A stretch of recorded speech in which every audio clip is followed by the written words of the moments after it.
আসসালামু আলাইকুম সবাইকে। হেলথ কেয়ার টিপস পেজে সবাইকে স্বাগত জানাচ্ছি। আমি আহমেদ আজিজুল সালেহিন, বর্তমানে বঙ্গবন্ধু শেখ মুজিব মেডিকেল কলেজে এমবিবিএস ফাইনাল ইয়ারে পড়াশোনা করছি। আজকে আপনাদের সাথে যে বিষয়টি নিয়ে আলোচনা করব সেটি হচ্ছে হেপাটাইটিস। হেপাটাইটিস জিনিসটা কি? আমরা সবাই যকৃৎ বা লিভারের সাথে পরিচিত আছি। এই যকৃৎ অনেকগুলো কোষ দিয়ে তৈরি, যাদেরকে বলা হয় হেপাটোসাইট।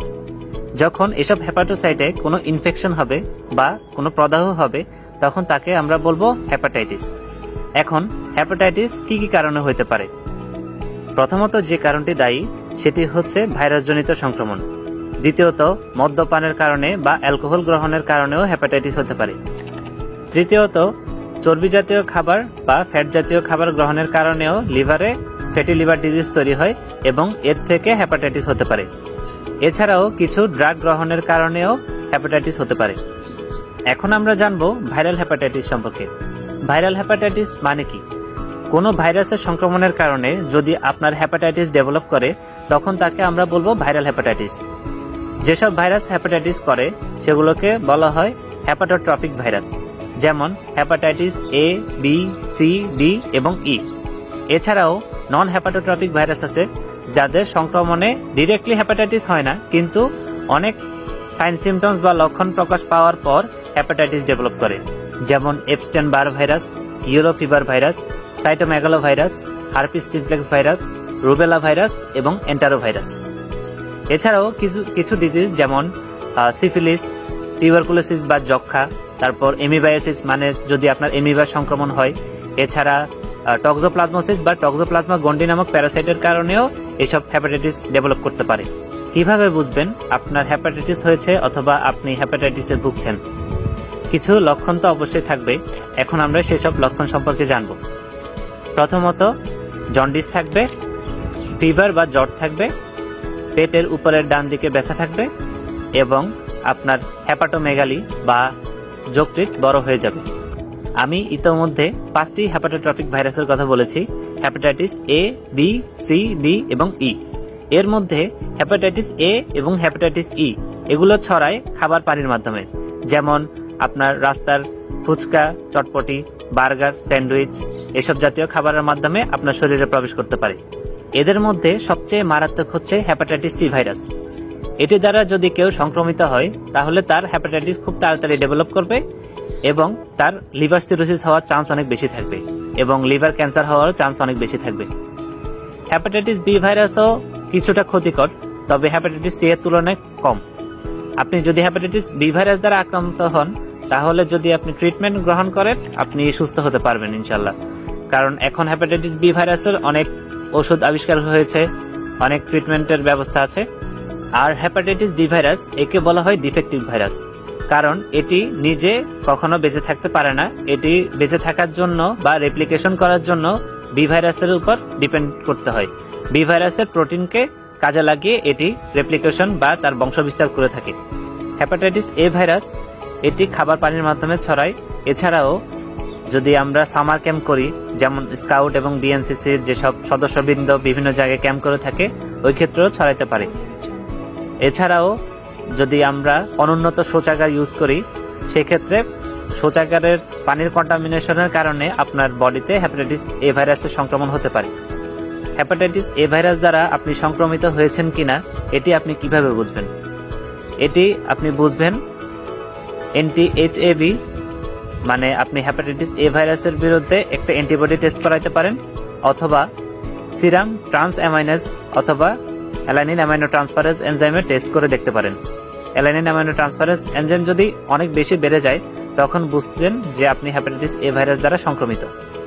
হেপাটাইটিস এ ভাইরাসের সংক্রমণ থেকে বাঁচতে আপনি হেপাটাইটিস এ ভাইরাসের বিরুদ্ধে ভ্যাকসিন দিয়ে নিতে পারেন। 2টা ডোজ আপনাকে ভ্যাকসিন দিতে হবে। এর প্রতিটা ডোজের দাম হচ্ছে 1000 টাকা করে। বাজারে ইনসেপ্টো কোম্পানির প্রিভা HAV নামক ভ্যাকসিনটি পাওয়া যায়। এটি যদি প্রথমে আজকে আপনি একটা দেন, তাহলে আজকের দিন থেকে 6 মাস পর আর একটা ডোজ দিবেন। তাহলে আপনি হেপাটাইটিস এ ভাইরাসের সংক্রমণ থেকে বেঁচে থাকতে পারবেন। হেপাটাইটিস ই ভাইরাস, এটিও খাবার পানির মাধ্যমে ছড়ায়, তবে এটি প্রেগনেন্ট মহিলাদের ক্ষেত্রে অনেক বেশি ডেঞ্জারাস।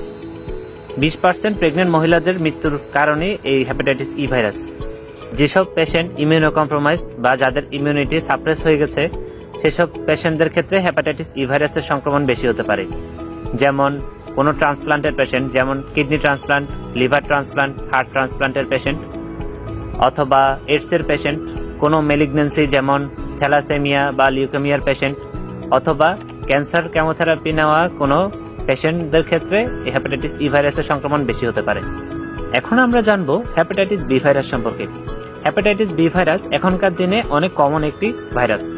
এর সংক্রমণে বাচ্চাদের 90 থেকে 95% জন্ডিস হতে পারে এবং ক্রনিসিটি মানে অনেকদিন যাবৎ তাদের এই হেপাটাইটিসটা থেকে যেতে পারে। তবে অ্যাডাল্ট পার্সনের ক্ষেত্রে 90 থেকে 95% অ্যাডাল্টই সুস্থ হয়ে যায়। লেস দেন 1% ক্ষেত্রে মৃত্যু ঝুঁকি থাকতে পারে। তবে কিছু কিছু মানুষের লিভার সিরোসিস অথবা লিভার ক্যান্সার ডেভেলপ করতে পারে। হেপাটাইটিস বি ভাইরাস কিভাবে ছড়ায়? প্রথমত সেক্সুয়াল কন্ট্যাক্ট। আপনি হোমোসেক্সুয়াল হন অথবা হেটারোসেক্সুয়াল, মানে আপনি যদি কোনো পুরুষের সাথে হোক অথবা কোনো মেয়ের সাথে হোক যদি সেক্সুয়ালি ইন্টারকোর্স করেন, সেক্ষেত্রে আপনার হেপাটাইটিসটা একজন থেকে আরেকজনের মধ্যে সংক্রমিত হতে পারে। সেটা আপনার স্যালাইভার মাধ্যমে হতে পারে, অথবা ব্লাডের মাধ্যমে হতে পারে, অথবা আপনার সিমেন্ট বা বীর্যের মাধ্যমে হতে পারে। কারণ এইসব কিছুতে হেপাটাইটিস বি ভাইরাস প্রেজেন্ট থাকে। লালারস বা স্যালাইভার মাধ্যমে এই ভাইরাস খুব কমই ছড়ায়।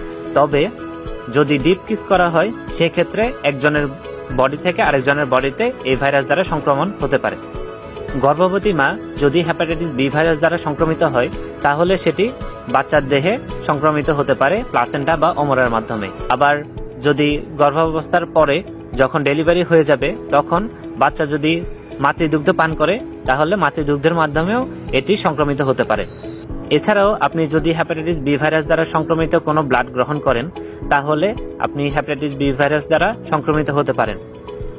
আবার অনেকে আছে যে ইন্ট্রাভেনাসলি ড্রাগ নেয়, তো নিডল শেয়ারিং এর মাধ্যমে যদি ড্রাগ নেয় তখন আপনি এই বি ভাইরাস দ্বারা সংক্রমিত হতে পারেন। আবার নিডল পাংচারের কারণেও হতে পারে, কেউ ট্যাটু করতেছে ওই ক্ষেত্রেও হতে পারে হেপাটাইটিস বি ভাইরাস। এছাড়াও অর্গান ট্রান্সপ্লান্ট পেশেন্ট যেমন kidney transplant, heart transplant, liver transplant patient যদি হেপাটাইটিস বি ভাইরাস দ্বারা সংক্রমিত থাকে তখন ওই যে ব্যক্তির দেহে ট্রান্সপ্লান্ট করা হচ্ছে ওই ব্যক্তির দেহে হেপাটাইটিস বি ভাইরাস দ্বারা সংক্রমণ ঘটতে পারে। যদি আপনার ইমিউনিটি অনেক বেশি শক্তিশালী হয় সেক্ষেত্রে hepatitis B virus sign symptoms বা লক্ষণ প্রকাশ করতে অনেক বেশি টাইম নেয়, মানে তার ইনকিউবেশন পিরিয়ডটা অনেক বেশি দীর্ঘ হয়। হেপাটাইটিস বি ভাইরাস দ্বারা আক্রান্ত ব্যক্তির পরবর্তীতে কি হতে পারে? 90 থেকে 95% ব্যক্তি পরবর্তীতে সুস্থ হয়ে যায়। কিছু কিছু ক্ষেত্রে এরা অ্যাসিমটমেটিক বা কোনো লক্ষণ প্রকাশ করবে না, আর কিছু ক্ষেত্রে এদের ক্রনিসিটি ডেভেলপ করতে পারে যার ফলে সিরোসিস অফ লিভার ডেভেলপ করে এবং পরবর্তীতে লিভার সিরোসিস থেকে আপনার হেপাটোসেলুলার কার্সিনোমা বা লিভার ক্যান্সার ডেভেলপ করতে পারে। এবং লিভার ক্যান্সারের পর যদি আমরা ট্রান্সপ্লান্ট না করি সেক্ষেত্রে রোগীর লিভার ফেলিওর তো হয়েছে, সেই কারণে রোগীর মৃত্যু হতে পারে। আপনি হেপাটাইটিস বি ভাইরাস দ্বারা সংক্রমিত কিনা এটি আপনি কিভাবে বুঝবেন? এটি আপনি ব্লাড টেস্টের মাধ্যমে বুঝতে পারেন। HBsAg বা hepatitis B surface antigen test করে আপনি বুঝতে পারেন, অথবা NT-HBS অথবা হেপাটাইটিস বি ভাইরাসের বিরুদ্ধে আপনি যদি অ্যান্টিবডি টেস্ট করেন তাহলেও আপনি বুঝতে পারবেন আপনি হেপাটাইটিস বি ভাইরাস দ্বারা সংক্রমিত কিনা। যদি আপনি হেপাটাইটিস বি ভাইরাস দ্বারা সংক্রমিত হয়ে যান কিন্তু আপনার শরীরে কোনো লক্ষণ প্রকাশ পাচ্ছে না, কিন্তু আপনার রক্তে ওই হেপাটাইটিস বি ভাইরাসটা উপস্থিত রয়েছে, সেক্ষেত্রে আপনাকে 6 মাস পর পর 3টা টেস্ট করতে হবে। একটা হচ্ছে আল্ট্রাসোনোগ্রাম, একটা হেপাটাইটিস বি ভাইরাসের ডিএনএ এবং সিরাম ELT বা SGPT টেস্ট। এগুলোর মাধ্যমে জানা যাবে যে আপনার লিভারের কোনো ক্ষতি হচ্ছে কিনা। হেপাটাইটিস বি ভাইরাসের ডিএনএ যখন অ্যাক্টিভ হবে তখন আপনি হেপাটাইটিস বি ভাইরাসের অনেক ধরনের মেডিসিন আছে, সেই মেডিসিনগুলো গ্রহণ করতে পারেন বিশেষজ্ঞ ডাক্তারের পরামর্শ অনুযায়ী, তাহলে আপনি হেপাটাইটিস বি ভাইরাস থেকে পরিত্রাণ পেতে পারেন। এছাড়াও হেপাটাইটিস বি ভাইরাসের ভ্যাকসিন নিতে হবে, তবে হেপাটাইটিস বি ভাইরাস যদি রক্তে থেকে যায় তখন ভ্যাকসিন নিলে কোনো কাজ হবে না। যদি আপনার বি ভাইরাসটা ইনঅ্যাক্টিভ হয়ে যায়, মানে যদি আপনার রক্তে বি ভাইরাস না থাকে, সেক্ষেত্রে আপনি ভ্যাকসিন নিতে পারেন। প্রিভা HBV নামে এটি পাওয়া যায় ইনসেপ্টা কোম্পানির। এর 4টা ডোজ দিতে হবে প্রথমটি যদি আজকে দেন, দ্বিতীয়টি দিবেন আজকের দিন থেকে 1 মাস পর, এবং তৃতীয়টি দিবেন আজকের দিন থেকে 2 মাস পর, এবং চতুর্থ বা লাস্ট ডোজ যেটা সেটা দিবেন আজকের দিন থেকে 1 বছর পর। এভাবে আপনাকে শিডিউল অনুযায়ী ভ্যাকসিনটা গ্রহণ করতে হবে। এখন ধরেন আপনি হেপাটাইটিস বি ভাইরাসে আক্রান্ত, কিন্তু আপনার ওয়াইফ হেপাটাইটিস বি ভাইরাস দ্বারা আক্রান্ত নয়। সেক্ষেত্রে তাকে আগে ভ্যাকসিন দিয়ে নিতে হবে। যেহেতু এটি সেক্সুয়ালি ট্রান্সমিটেড, মানে সেক্স করার সময় যখন এক বডি থেকে আরেক বডিতে ট্রান্সফার হতে পারে, সেক্ষেত্রে অবশ্যই আপনাকে তার ভ্যাকসিন দেওয়া নিতে হবে। যদি ভ্যাকসিন দেওয়া না থাকে, সেক্ষেত্রে আপনার ওয়াইফের বডিতে হেপাটাইটিস বি ভাইরাস দ্বারা সংক্রমিত হতে পারে, এবং পরবর্তীতে আপনার পরবর্তী প্রজন্ম, মানে যখন আপনার বাচ্চা হবে, সেক্ষেত্রে আপনার বাচ্চাদের মধ্যেও এই বি ভাইরাসটা সংক্রমিত হয়ে যেতে পারে। এখন আসি হেপাটাইটিস ডি ভাইরাস সম্পর্কে। আমি একটু আগে বলেছি হেপাটাইটিস ডি ভাইরাস হচ্ছে একটি ডিফেক্টিভ ভাইরাস। এটি নিজে কখনো বংশ বিস্তার করতে পারে না, এটি বি ভাইরাসের উপর নির্ভরশীল। যদি কেউ বি ভাইরাস দ্বারা সংক্রমিত হয়, তাহলে সে সহজেই ডি ভাইরাস দ্বারা সংক্রমিত হতে পারে। তবে শুধুমাত্র ডি ভাইরাস কখনো একা একা বংশ বিস্তার করতে পারবে না, একা একা রেপ্লিকেশন করতে পারবে না, যার ফলে এটি খুব সহজেই ড্যামেজ হয়ে যাবে। এট লাস্ট আমরা জেনে নিই হেপাটাইটিস সি ভাইরাস সম্পর্কে। হেপাটাইটিস সি ভাইরাসের সংক্রমণ হেপাটাইটিস বি ভাইরাসের মতোই অনেকটা, তবে এটি মাতৃদুগ্ধ পানের মাধ্যমে ছড়ায় না। যদি কোনো মা তার বাচ্চাকে মাতৃদুগ্ধ পান করায়, তাহলে হেপাটাইটিস সি ভাইরাস সংক্রমণ হবে না। তবে হেপাটাইটিস সি ভাইরাস দ্বারা সংক্রমণ অনেক দ্রুত হয়, যার কারণে খুব সহজেই লিভার ক্যান্সার ডেভেলপ করতে পারে। কেউ যদি হেপাটাইটিস সি ভাইরাস সংক্রমণের পাশাপাশি অনেকদিন যাবৎ অ্যালকোহল গ্রহণ করে, সেক্ষেত্রে লিভার ক্যান্সার হওয়ার চান্স অনেক বেশি থাকে। হেপাটাইটিস সি ভাইরাসকে তুষের আগুন বলা হয়, কারণ এটি হেপাটাইটিস বি ভাইরাসের তুলনায় অনেক বেশি ডেঞ্জারাস। এর কোনো ভ্যাকসিন নেই, এর ক্রনিসিটি 70 থেকে 90% পর্যন্ত হতে পারে। তবে সাইন সিমটমস মাইল্ড থেকে মডারেট, মানে খুব কমই প্রকাশ পায়। পাশাপাশি যদি কেউ কোনো প্রয়োজন ছাড়া বারবার হসপিটালে ভর্তি হয়, সেক্ষেত্রে হসপিটালের যেসব জিনিসপাতি আছে সেই জিনিসপাতির মাধ্যমে সে সংক্রমিত হতে পারে। কারো যদি হেপাটাইটিস বি ভাইরাস অথবা হেপাটাইটিস সি ভাইরাসের কারণে সিরোসিস অফ লিভার ডেভেলপ করে, তখন আমরা এটি কিভাবে জানব? আমরা একটি টেস্টের মাধ্যমে এটি দেখতে পারি। একে বলা হয় ফাইব্রোস্ক্যান অফ লিভার। এই টেস্টটি করে আপনি দেখতে পারেন যে আপনার লিভার ঠিক আছে কিনা। হেপাটাইটিস সি ভাইরাস দ্বারা সংক্রমণ আমরা কিভাবে ডিটেক্ট করব?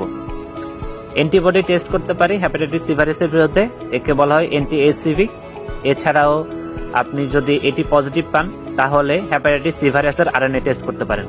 আরএনএ যদি ব্লাডে ডিটেক্টেড থাকে, সেক্ষেত্রে আমরা ওষুধ গ্রহণ করে আমরা এটি থেকে পরিত্রাণ পেতে পারি। ধন্যবাদ, আজকে এটুক পর্যন্তই। এর পরবর্তীতে আমরা আরো গুরুত্বপূর্ণ বিষয় সম্পর্কে জানবো। সাথে থাকবেন সবসময়। আসসালামু আলাইকুম ওয়া রাহমাতুল্লাহ।